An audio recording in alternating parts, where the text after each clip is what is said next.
ഒരുപക്ഷെ U D എഫിന് വിജയസാധ്യത ഉണ്ട് എന്ന് കരുതുന്ന ചില ആളുകൾക്ക് ഇടയിലെങ്കിലും ഒരു നിരാശ നൽകുന്ന രീതിയിലാണ് കെ സുധാകരൻ്റെ പ്രവർത്തികൾ എന്ന് പറയാതിരിക്കാൻ വേണ്ടിയിട്ട് വയ്യ. ഇപ്പോൾ ഈ പറഞ്ഞ ഒരു സമ്മർദ്ദം യു ഡി എഫിന് മേളിൽ അല്ലെങ്കിൽ ഹൈക്കമാൻഡിന് മേളിൽ ചുമത്തിക്കൊണ്ടിരിക്കുന്നതിൻ്റെ പിന്നിൽ ഒരേ ഒരാൾ മാത്രമാണുള്ളത്. അത് പി.വി. അൻവർ മാത്രമാണ്. നിലവിലത്തെ മുഖ്യമന്ത്രിയായിട്ടുള്ള പിണറായി വിജയനെയും അദ്ദേഹത്തിൻ്റെ കുടുംബത്തെയും വ്യക്തിപരമായിട്ട് എങ്ങനെ ഉപദ്രവിക്കാൻ പറ്റുമോ അത് ചെയ്യുക എന്നുള്ളൊരു ലക്ഷ്യമാണ് കെ സുധാകരനും ഈ പറഞ്ഞ പി.വി. അൻവറിനും ഉള്ളത്. ആ കോൺഗ്രസ് സ്ഥാനാർത്ഥിയായിട്ട് മത്സരിക്കാൻ വേണ്ടിയിട്ട് ഉള്ള പരിശ്രമങ്ങളിലാണ് പി.വി. അൻവർ ഉള്ളത്. പി.വി. അൻവറിനെ സംബന്ധിച്ച് അദ്ദേഹം ഒരു സ്വതന്ത്ര സ്ഥാനാർത്ഥിയായിട്ട് മത്സരിക്കാൻ വേണ്ടിയിട്ട് ഇപ്പോൾ ആഗ്രഹിക്കുന്നില്ല. ഈ ഇലക്ഷൻ്റെ സമയത്ത് എന്തും പറയാം, പാഴ്വാക്കുകൾ പലതും പറയാം, പല നാടകങ്ങളും കാണിച്ചു കൂട്ടാം. അങ്ങനെ ഒരു വ്യക്തിയാണ് പി.വി. അൻവർ. അതിൻ്റെ അപ്പുറത്തേക്കില്ല. ഇത് പൊളിറ്റിക്കലി അല്ല ഇതിനെ പി.വി. അൻവർ എടുത്തിട്ടുള്ളത്. ഇതിനെ പേഴ്സണലി എടുത്തുകൊണ്ട് വി.ഡി. സതീശനെ എങ്ങനെയും സൈഡ് ലൈൻ ചെയ്യുക എന്നുള്ളൊരു വലിയ ലക്ഷ്യമാണ് പി.വി. അൻവറിന്റെ മനസ്സിലുള്ളത്. നമസ്കാരം. കെ സുധാകരൻ കോൺഗ്രസ് പാർട്ടിയെ സമ്മർദ്ദത്തിലാക്കിക്കൊണ്ട് നിലപാട് പറഞ്ഞിരിക്കുകയാണ്. കണ്ണൂരിൽ എന്ത് വില കൊടുത്തും മത്സരിക്കും എന്ന് പറയുന്നത്. കണ്ണൂരിന്റെ രാഷ്ട്രീയ ചരിത്രത്തിൽ സുധാകരന്റെ പേരൊരിക്കലും ഒഴിച്ചുകൂടാനാവാത്തതാണ്. ഏത് തെരഞ്ഞെടുപ്പിലും ആദ്യം സുധാകരൻ തന്നെയാണ് കണ്ണൂരിൽ കോൺഗ്രസ് പരിഗണിക്കാറുള്ളത്. പക്ഷെ ഇപ്പോൾ എന്തുകൊണ്ടാണ് കോൺഗ്രസിനെ സുധാകരൻ വളരെ നേരത്തെ തന്നെ സമ്മർദ്ദത്തിലാക്കാൻ ശ്രമിക്കുന്നത്? കെ സുധാകരൻ 2021 മാർച്ച് മാസത്തിലും തന്നെ KPCC പ്രസിഡന്റ് ആക്കണം എന്ന് പറഞ്ഞുകൊണ്ട് ശക്തമായ പ്രതിഷേധങ്ങളും പ്രസ്താവനകളും ഒക്കെ ആയിട്ട് രംഗത്ത് വരുന്ന ഒരു കാഴ്ച നമ്മൾ കണ്ടതാണ്. സമാനമായ രീതിയിലേക്കാണ് ഇപ്പോൾ കെ സുധാകരൻ UDFനെയും കോൺഗ്രസിനെയും സമ്മർദ്ദത്തിലാഴ്ത്തുന്നത് എന്ന് പറയേണ്ടി വരും. ഒരുപക്ഷെ UDFന് വിജയസാധ്യത ഉണ്ട് എന്ന് കരുതുന്ന ചില ആളുകൾക്ക് ഇടയിലെങ്കിലും ഒരു നിരാശ നൽകുന്ന രീതിയിലാണ് കെ സുധാകരൻ്റെ പ്രവർത്തികൾ എന്ന് പറയാതിരിക്കാൻ വേണ്ടിയിട്ട് വയ്യ. ഒരു കാര്യം നമ്മൾ മനസ്സിലാക്കേണ്ടത് എന്താണ് എന്ന് ചോദിച്ചു കഴിഞ്ഞാൽ, കെ സുധാകരനെ സംബന്ധിച്ചിട്ട് കെ സുധാകരൻ സ്വന്തമായി ചിന്തിച്ചിട്ട് പറയുന്ന ഒരു കാര്യങ്ങളാണ് ഇപ്പോൾ നടന്നുകൊണ്ടിരിക്കുന്നത് എന്ന് ഞാൻ വിശ്വസിക്കുന്നില്ല. അതായത് ഈ രാഹുൽ മാങ്കൂട്ടത്തിൽ വിഷയത്തിൽ തന്നെ ആ പയ്യനൊരു പാപമാണ്, അവനെ ഞാൻ വിളിച്ചിരുന്നു, അവനെ വിളിച്ച് സംസാരിച്ചപ്പോഴത്തേക്ക് അവൻ പറഞ്ഞു ഞാൻ തെറ്റൊന്നും ചെയ്തിട്ടില്ല സുധാകരേട്ട എന്ന് എന്നോട് പറഞ്ഞു എന്ന് പറഞ്ഞുകൊണ്ട് വന്ന പ്രസ്താവനയൊക്കെ വളരെ വലിയ രീതിയിൽ തന്നെ വാർത്താമാധ്യമങ്ങളിൽ ചർച്ചയ്ക്ക് വഴിവെച്ചിരുന്നു. അതിൻ്റെ തൊട്ടടുത്ത ദിവസങ്ങളിൽ തന്നെ രാഹുൽ മാങ്കൂട്ടത്തിൽ അറസ്റ്റിലാകുന്ന ഒരു കാഴ്ച നമ്മൾ കണ്ടതാണ്. അതിനെ തുടർന്ന് പിന്നീട് അദ്ദേഹം ആ പ്രസ്താവന പിൻവലിക്കുകയും ചെയ്തതാണ്. എന്ന് പറഞ്ഞതുപോലെ തന്നെയാണ് ഇപ്പോൾ കെ സുധാകരനെ ചില തൽപര കക്ഷികളുടെ നിയന്ത്രണത്തിലാണുള്ളത്. ഈ തൽപര കക്ഷികൾ ആരൊക്കെയാണ് എന്ന് ചോദിച്ചു കഴിഞ്ഞാൽ, അവർ എന്നും കോൺഗ്രസിന് ഒരു തലവേദന സൃഷ്ടിച്ചിട്ടുള്ള ആളുകളാണ്, അല്ലെങ്കിൽ UDFന് തലവേദന സൃഷ്ടിച്ചിട്ടുള്ള ആളുകളാണ്. അതുകൂടാതെ വി.ഡി. സതീശൻ എന്ന പ്രതിപക്ഷ നേതാവിനോട് വ്യക്തിപരമായി വൈരാഗ്യം മനസ്സിൽ കാത്തു സൂക്ഷിക്കുന്ന ആളുകൾ കൂടിയാണ് അവർ എന്ന് പറയാതിരിക്കാൻ വേണ്ടിയിട്ട് വയ്യ. കെ സുധാകരനെ കൊണ്ട് ഇപ്പോൾ ഈ പറഞ്ഞ ഒരു സമ്മർദ്ദം UDFന് മേളിൽ അല്ലെങ്കിൽ ഹൈക്കമാൻഡിന് മേളിൽ ചുമത്തിക്കൊണ്ടിരിക്കുന്നതിൻ്റെ പിന്നിൽ ഒരേ ഒരാൾ മാത്രമാണുള്ളത്. അത് പി.വി. അൻവർ മാത്രമാണ്.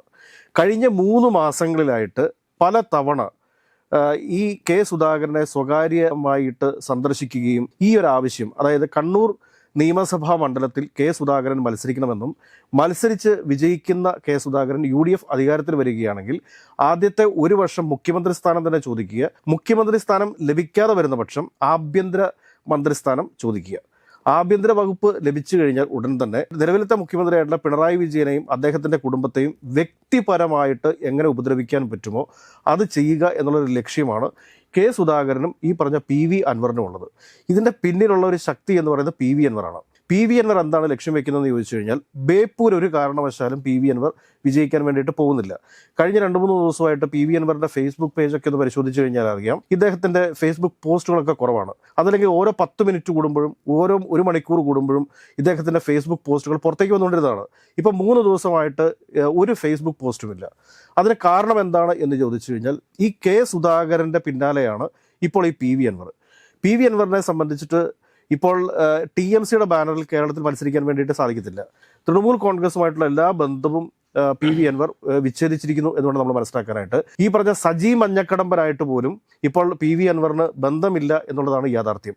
ഈ പി.വി. അൻവറിനെ വിശ്വസിച്ച് അദ്ദേഹത്തിൻ്റെ കൂട്ടത്തിൽ കൂടിയിട്ടുള്ള എല്ലാ ആളുകളും, വിവിധ പാർട്ടികളുടെ സംസ്ഥാന നേതാക്കൾ അടക്കമുള്ള ആളുകളുണ്ട്, അവരൊക്കെ പെരുവഴിയിലായിരിക്കുന്ന ഒരു അവസ്ഥയാണ് ഇപ്പോൾ നിലവിലുള്ളത്. പി.വി. അൻവർ ഇതിൻ്റെ അടുത്ത ലക്ഷ്യം എന്ന് പറയുന്നത് ബേപ്പൂർ കോൺഗ്രസ് സ്ഥാനാർത്ഥിയായിട്ട് മത്സരിക്കുക എന്നുള്ളതാണ്. ആ കോൺഗ്രസ് സ്ഥാനാർത്ഥിയായിട്ട് മത്സരിക്കാൻ വേണ്ടിയിട്ട് ഉള്ള പരിശ്രമങ്ങളിലാണ് പി.വി. അൻവർ ഉള്ളത്. പി.വി. അൻവറിനെ സംബന്ധിച്ചിട്ട് അദ്ദേഹം ഒരു സ്വതന്ത്ര സ്ഥാനാർത്ഥിയായിട്ട് മത്സരിക്കാൻ വേണ്ടിയിട്ട് ഇപ്പോൾ ആഗ്രഹിക്കുന്നില്ല. കോൺഗ്രസിൽ ചേരുക, കോൺഗ്രസിൽ ചേർന്നതിന് ശേഷം ബേപ്പൂർ പരാജയപ്പെട്ടാലും കണ്ണൂർ കെ സുധാകരൻ വിജയിക്കുന്ന ഒരവസ്ഥ ഉണ്ടായിക്കഴിഞ്ഞാൽ കണ്ണൂർ പാർലമെൻറ്റ് സീറ്റ് വേക്കൻ്റ് ആവും. ആ സീറ്റിലേക്ക് മത്സരിച്ച് പാർലമെൻറ്റിലെത്തുക എന്നുള്ളതാണ് PV അൻവർ ലക്ഷ്യം വെക്കുന്ന ഏറ്റവും പ്രധാനപ്പെട്ട ഒരു കാര്യം എന്ന് പറയുന്നത്. ഇദ്ദേഹത്തിന് ഇതിനു മുമ്പും ഒരു പാർലമെൻറ്റേറിയൻ ആകാൻ വേണ്ടിയിട്ടുള്ള, അതായത് പാർലമെൻറ്റിലെത്താൻ വേണ്ടിയിട്ട് ഒരു MP ആകാൻ വേണ്ടിയിട്ടുള്ള അതിയായ ആഗ്രഹമുണ്ടായിരുന്നു. ഇദ്ദേഹം മൊത്തം 7 പ്രാവശ്യം മത്സരിച്ചിട്ടുണ്ട്. അതായത് നമ്മൾ നോക്കുന്ന സമയത്ത് 2011 ഇദ്ദേഹം മത്സരിച്ചിട്ടുണ്ട്. അത് കഴിഞ്ഞിട്ട് 2014 മത്സരിച്ചിട്ടുണ്ട്, ലോക്സഭാ ഇലക്ഷനിൽ മത്സരിച്ചിട്ടുണ്ട്, തനിച്ചാണ് മത്സരിച്ചിരിക്കുന്നത്. അത് കഴിഞ്ഞതിന് ശേഷം പിന്നീട് 2016 LDFന്റെ സ്ഥാനാർത്ഥിയായിട്ട് മത്സരിച്ചു.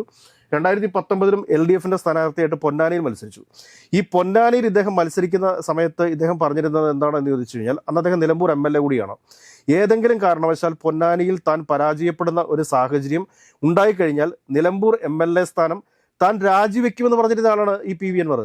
പക്ഷേ അതിനുശേഷം ഈ ഇലക്ഷനൊക്കെ കഴിഞ്ഞ് പരാജയപ്പെട്ട് വന്ന അൻവറിനോട് ചോദിച്ചു, താങ്കൾ രാജിവെക്കുന്നില്ല എന്ന് ചോദിച്ചപ്പോഴത്തേക്ക് ഒരു ഇലക്ഷനിൽ എന്തെല്ലാം കാര്യങ്ങൾ പറയുന്നു എന്ന് പറഞ്ഞ ആളാണ് അദ്ദേഹം. അപ്പോൾ ഒന്ന് ആലോചിച്ച് നോക്കുക, ഈ ഇലക്ഷൻ്റെ സമയത്ത് എന്തും പറയാം, പാഴ്വാക്കുകൾ പലതും പറയാം, പല നാടകങ്ങളും കാണിച്ചു കൂട്ടാം. അങ്ങനെ ഒരു വ്യക്തിയാണ് PV അൻവർ. അതിൻ്റെ അപ്പുറത്തേക്കില്ല. അതിനുശേഷം പിന്നീട് 2021 LDFന്റെ സ്ഥാനാർത്ഥിയായിട്ട് മത്സരിക്കുന്നു. പിന്നെ അതിനുശേഷം പിന്നീട് 2025 വീണ്ടും മത്സരിക്കുന്നു. 2025 നിലമ്പൂർ ബൈ ഇലക്ഷന്റെ സമയത്ത് അദ്ദേഹം മത്സരിക്കുന്നു. ഈ നിലമ്പൂർ ബൈ ഇലക്ഷന്റെ സമയത്ത് ഇദ്ദേഹം കോൺഗ്രസിന് മേൽ അല്ലെങ്കിൽ UDFന് മേൽ ഉണ്ടാക്കിയ സമ്മർദ്ദം എത്രത്തോളം വലുതാണ്, പ്രതിസന്ധി എത്രത്തോളം വലുതാണ്. അന്ന് VD സതീശൻ എടുത്തിരുന്ന നിലപാട്, ആ നിലപാടുകളോടുള്ള ആ ഒരു കടുത്ത എതിർപ്പ്, ഇത് പൊളിറ്റിക്കലി അല്ല ഇതിനെ PV അൻവർ എടുത്തിട്ടുള്ളത്. ഇതിനെ പേഴ്സണലി എടുത്തുകൊണ്ട് VD സതീശനെ എങ്ങനെയും സൈഡ് ലൈൻ ചെയ്യുക എന്നുള്ളൊരു വലിയ ലക്ഷ്യമാണ് PV അൻവറിന്റെ മനസ്സിലുള്ളത്. ഇൻഡയറക്റ്റ് ആയിട്ട് പറഞ്ഞു കഴിഞ്ഞാൽ PV അൻവർ ഇപ്പോൾ ചെയ്തുകൊണ്ടിരിക്കുന്നത് LDFനെ സഹായിക്കുന്ന ഒരു സമീപനമാണ്. ഇപ്പോൾ കെ സുധാകരൻ ഈ കാട്ടിക്കൂട്ടുന്ന നാടകങ്ങൾ എല്ലാം PV അൻവറിന്റെ സംവിധാനത്തിലാണ് നടന്നുകൊണ്ടിരിക്കുന്നത്. വേറെ ആരുമല്ല ഇതിന്റെ പിന്നിലുള്ളത്. PV അൻവറിന്റെ പേഴ്സണൽ ഗ്രഡ്ജ് അത് ആരോടൊക്കെയാണുള്ളത്? VD സതീശനോട്. VD സതീശനെ കാണുമ്പോൾ കെട്ടിപ്പിടിക്കുകയും ഒക്കെ ഭയങ്കര ചിരിയൊക്കെ ചിരിക്കും. പക്ഷേ ഉള്ളിൽ പക സൂക്ഷിക്കുന്ന ആളാണ് PV അൻവർ.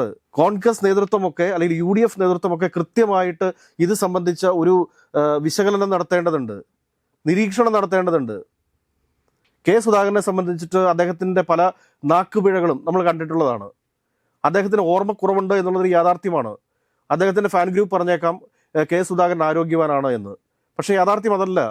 അമേരിക്കയിൽ ചികിത്സയ്ക്ക് പോയിട്ട് തിരിച്ചു വന്ന ഒരു വ്യക്തിയാണ് കെ സുധാകരൻ എന്ന് പറയുന്നത്. കെ സുധാകരനെ കേരളത്തിലെ എല്ലാ കോൺഗ്രസ്സുകാരും ബഹുമാനിക്കുകയും ആദരിക്കുകയും ചെയ്തൊരു നേതാവാണ്. അതിനകത്ത് യാതൊരു സംശയവുമില്ല. പക്ഷെ വാർദ്ധക്യം ബാധിക്കുന്ന സമയത്ത് അദ്ദേഹത്തോട് കോൺഗ്രസ് പ്രവർത്തകർക്കുള്ള ആദരവ് കുറയ്ക്കാൻ വേണ്ടിയിട്ട് PV അൻവർ കാട്ടിക്കൂട്ടുന്ന നാടകങ്ങളാണെന്ന് ഇത്. PV അൻവറിന്റെ ഗൂഢമായ ലക്ഷ്യങ്ങളുണ്ട്. PV അൻവറും കെ സുധാകരനും തമ്മിലുള്ള ബന്ധം ഇന്ന് തുടങ്ങിയതല്ല. 2001, 2006 കാലഘട്ടത്തിൽ കെ സുധാകരൻ കേരളത്തിന്റെ വനം വകുപ്പ് മന്ത്രിയായിരിക്കുന്ന സമയത്ത് നിലമ്പൂരെ വനം വകുപ്പ് മന്ത്രിയായിരുന്നു PV അൻവർ എന്ന് പറയുന്നത്. ഒന്ന് അന്വേഷിച്ച് നോക്കും നിലമ്പൂരൊക്കെ. അന്ന് കാട്ടിക്കൂട്ടിയിട്ടുള്ള കാര്യങ്ങളൊക്കെ നമ്മളിപ്പോൾ പറയാതിരിക്കുന്നതാണത്. ഒരാളെ വ്യക്തിപരമായിട്ട് നമ്മൾ ഒരു പരിധിക്കപ്പുറത്തേക്ക് പറയുന്നത് ശരിയല്ല എന്നുള്ളത് കൊണ്ടാണ്. ഇപ്പൊ UDF നന്നായതുകൊണ്ടോ കോൺഗ്രസ് നന്നായതുകൊണ്ടോ നമുക്ക് നാളെ എന്തെങ്കിലും പ്രയോജനം ഉണ്ടാകുമായിട്ടല്ല. പക്ഷെ VD സതീശൻ എന്ന വ്യക്തിക്കെതിരെ PV അൻവർ നടത്തുന്ന പേഴ്സണൽ ഗ്രഡ്ജ്, അദ്ദേഹത്തിന് ഉള്ള വ്യക്തിപരമായ വൈരാഗ്യം, അത് തീർക്കാൻ വേണ്ടിയിട്ട് കെ സുധാകരനെ ഇപ്പോൾ ഉപയോഗപ്പെടുത്തിക്കൊണ്ടിരിക്കുകയാണ് അദ്ദേഹം. മറ്റാരുമല്ല ഇതിന്റെ പിന്നിൽ, ഒരാളും ഇല്ല. കാരണം കെ സുധാകരനെ സംബന്ധിച്ച് കെ സുധാകരൻ കണ്ണൂരിൽ നിന്ന് മത്സരിച്ച് കഴിഞ്ഞാൽ വിജയിക്കും. കടന്നപ്പള്ളി രാമചന്ദ്രനാണ് അവിടെ ഇപ്രാവശ്യം LDFന്റെ സ്ഥാനാർത്ഥി. കടന്നപ്പള്ളി ഒരു കാരണവശാലും കെ സുധാകരനോട് ഏറ്റുമുട്ടി വിജയിക്കാനുള്ള സാധ്യതകൾ വളരെ കുറവാണ്. അങ്ങനെ വരുന്ന സാഹചര്യത്തിൽ കെ സുധാകരൻ വിജയിച്ചു കഴിഞ്ഞാൽ, ഭരണത്തിൽ വന്നു കഴിഞ്ഞാൽ മുഖ്യമന്ത്രി സ്ഥാനം ആവശ്യപ്പെടും. 1 വർഷത്തേക്കെങ്കിലും മുഖ്യമന്ത്രി സ്ഥാനം അദ്ദേഹം ആവശ്യപ്പെടും. അത് വലിയ പ്രതിസന്ധി ഉണ്ടാക്കും.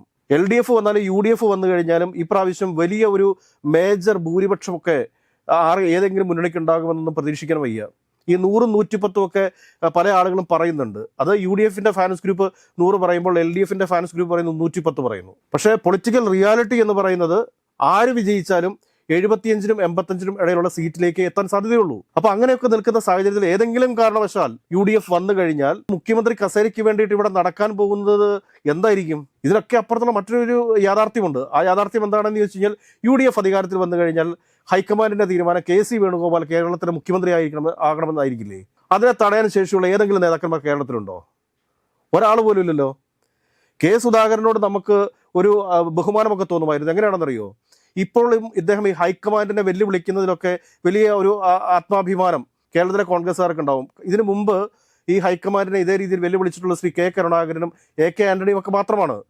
ഇന്ദിരാഗാന്ധിയുടെ കാലഘട്ടത്തിലൊക്കെ ഇന്ദിരാഗാന്ധിയുടെ മുഖത്ത് നോക്കി തങ്ങളുടെ പ്രതിഷേധം അറിയിച്ച് ഇറങ്ങിപ്പോന്നയാളാണ് AK ആന്റണി. അതോടൊപ്പം തന്നെ ശ്രീ കെ കരുണാകരന്റെ ജനകീയ പിന്തുണയെ ഹൈക്കമാൻഡ് എന്നും പേടിച്ചിരുന്നു. ഇന്ന് കേരളത്തിൽ അതേപോലെ ജനകീയ പിന്തുണയുള്ള ഒരു നേതാവ് എന്ന് പറയുന്നത് കെ സുധാകരൻ തന്നെയാണ്. കെ സുധാകരന് കേരളത്തിലൊന്നും അങ്ങോളം ഇങ്ങോളം ആരാധകരില്ല എന്ന് നമുക്ക് പറയാൻ സാധിക്കത്തില്ല. അപ്പോൾ ഇങ്ങനെയുള്ള കെ സുധാകരനെ ഇപ്പോൾ PV അൻവർ പൂർണ്ണമായിട്ടും വഴിതെറ്റിച്ചുകൊണ്ടിരിക്കുകയാണ് എന്നാണ് പറയാനുള്ളത്. ഈ PV അൻവറിനെ ഇനിയും UDF പേറിക്കൊണ്ട് നടന്നു കഴിഞ്ഞാൽ UDF ഉണ്ടാകാൻ പോകുന്നത് വളരെ വലിയ നഷ്ടങ്ങളായിരിക്കും എന്നുള്ള കാര്യം ഓർമ്മിക്കുക. ചേലക്കരയിൽ ഉപതെരഞ്ഞെടുപ്പ് നടന്ന സമയത്ത് അവിടെ ഉണ്ടാക്കിയ കോലാഹലം നമുക്ക് എല്ലാവർക്കും അറിയാവുന്നതാണ്.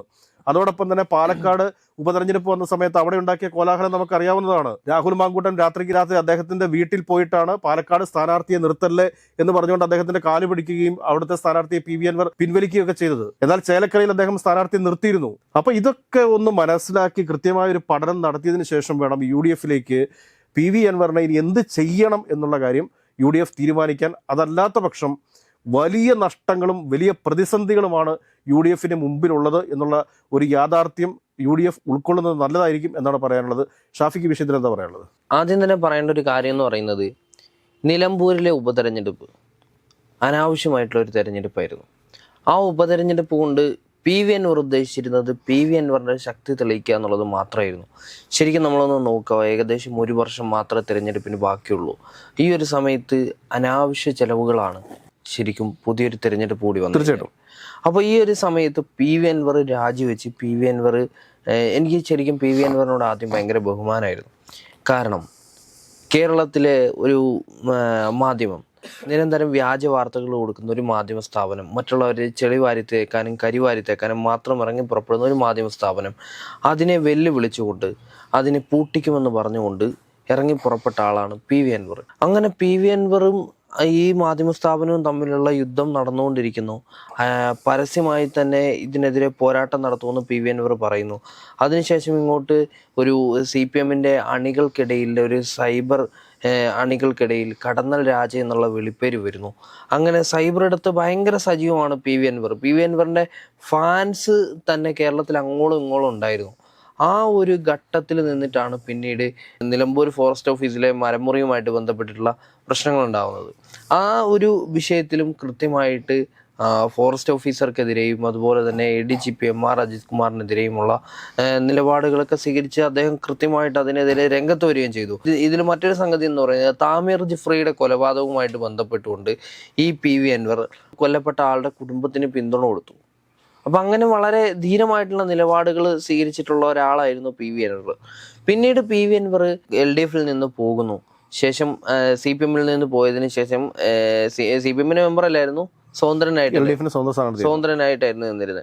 അങ്ങനെ PV അൻവർ LDF വിട്ട് പിണറായി വിജയനെയും ആഭ്യന്തര വകുപ്പിനെയും വെല്ലുവിളിച്ചു തുടങ്ങി.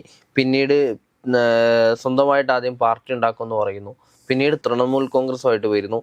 അങ്ങനെ ഇവിടെ കേരളത്തിൽ വന്നു. തൃണമൂൽ കോൺഗ്രസിൻ്റെ ഒരു പ്രാദേശിക ഘടകങ്ങളൊക്കെ രൂപീകരിച്ച് ഞങ്ങളുടെയൊക്കെ നാട്ടിൽ മുസ്ലിം ലീഗിൻ്റെ ഒക്കെ ഭയങ്കര വലിയ നേതാക്കന്മാരൊക്കെ ഈ തൃണമൂൽ കോൺഗ്രസിൻ്റെ ഭാഗമായി ആദ്യഘട്ടത്തിൽ. പിന്നെ അങ്ങനെ ഇവരെ ഇങ്ങനെ പല ആളുകളെയും ഒക്കെ പർച്ചേസ് ചെയ്ത് ഇങ്ങനെ കൊണ്ടുപോയിട്ട് ഏറ്റവും ഒടുവിൽ ആ സാധനം ആകെ താറുമാറായി കളഞ്ഞ്. അതായത് PV അൻവർ ഒരു നല്ല ബിസിനസ്മാനാണ്.